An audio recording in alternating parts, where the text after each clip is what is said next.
দেশের সব mobile phone বিক্রির দোকান ১৯ নভেম্বর থেকে বন্ধ রাখার ঘোষণা দিয়েছে বাংলাদেশ মোবাইল ফোন ব্যবসায়ীদের সংগঠন বিজনেস কমিউনিটি বাংলাদেশ।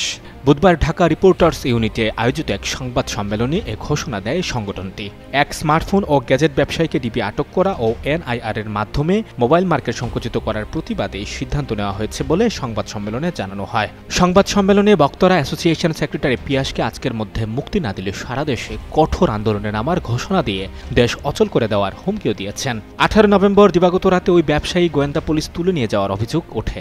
তার স্ত্রী দাবি করেন ১৮ নভেম্বর দিবাগত রাত ৩টার দিকে মিরপুর ১ এলাকা থেকে তার স্বামীকে তুলে নিয়ে যায় গোয়েন্দা পুলিশ।